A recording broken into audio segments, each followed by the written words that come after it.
Direktorat Jenderal Mineral dan Batubara atau Dirjen Minerga Kementerian ISDM mengungkapkan bahwa warga negara asing Cina diam-diam melakukan kegiatan pertambangan biji emas tanpa izin di lokasi wilayah izin usaha pertambangan atau IUP di Kabupaten Ketapang, Kalimantan Barat. Akibat kegiatan tambang ilegal tersebut, Indonesia mengalami kerugian dari hilangnya cadangan emas dan perak hingga ratusan kilogram. Hingga kini, sejumlah tersangka dalam kasus tambang ilegal tersebut telah ditetapkan, termasuk WNA Cina.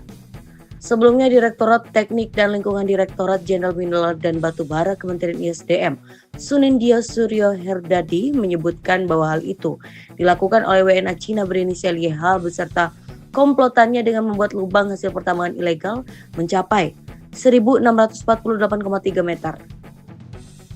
Dirjen Minerba kini sedang menyelidiki terowongan pada lokasi tambang emas tersebut, sehingga pihaknya belum bisa membeberkan berapa banyak konsentrat yang sudah dilakukan oleh YH dan kelompokannya yang sudah dijadikan tersangka.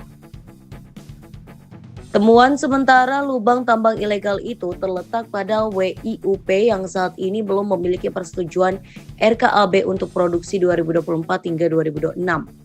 Sunindya mengungkapkan kronologi dan modus yang digunakan oleh pelaku untuk melakukan aksinya dengan memanfaatkan lubang tambang atau tunnel pada wilayah tambang yang berizin yang seharusnya dilakukan pemeliharaan, namun justru dimanfaatkan penambangannya secara ilegal. Dengan temuan penambangan ilegal tersebut, Sunindya mengungkapkan bahwa tersangka dinyatakan melakukan penambangan tanpa izin.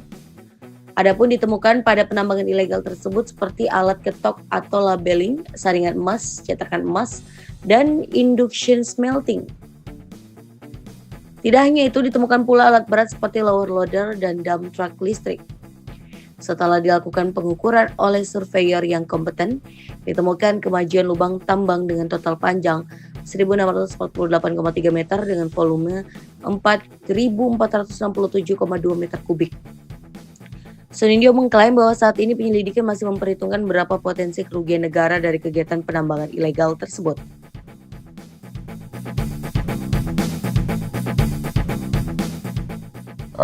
Pada malam hari ini seperti yang disampaikan sebagai pembukaan oleh Pak Karoklik, kami di Dirjen Minerba ingin menyampaikan kepada publik bahwa kami baru saja melakukan kegiatan proses penegakan hukum yang lokusnya berada di Kalimantan Barat, khususnya Kabupaten Ketapang. Bisa lanjut. Sesuai dengan tugas dari atau lingkup tugas dari penyidik pegawai negeri sipil di Dirjen Minerba, dalam hal ini kegiatan bersama dengan Biro Korwas PPNS Bareskrim Polri.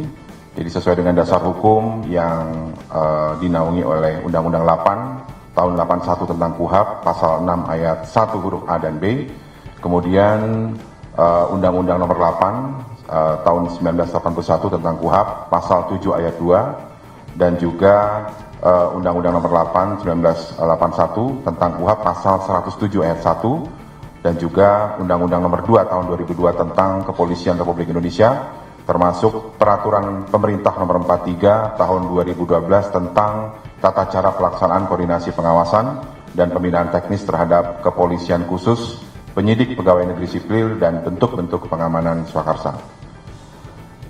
Modus operandi yang ditemukan oleh rekan-rekan penyidik PNS Minerba, ya, yang didampingi oleh Korwas PPNS Bareskrim Polri, kegiatan diawali dengan kegiatan wasmalitrik, yaitu pengawasan, pengamatan, kemudian penelitian serta pemeriksaan. Ditemukan adanya aktivitas tanpa izin yang terjadi di tempat kejadian perkara yang dilakukan oleh tersangka inisial YH. Yang bersangkutan merupakan warga negara RRT atau Republik Rakyat Tiongkok. Kemudian modus yang digunakan dalam tindak pidana ini adalah memanfaatkan lubang tambang dalam, ya, atau tunnel yang saat ini statusnya masih dalam pemeliharaan dan tidak memiliki izin operasi produksi. Sehingga dengan alasan kegiatan pemeliharaan dan perawatan tersebut, pada kegiatan yang ada di tambang bawah tanah tersebut, mereka melaksanakan kegiatan produksi, yaitu pengambilan biji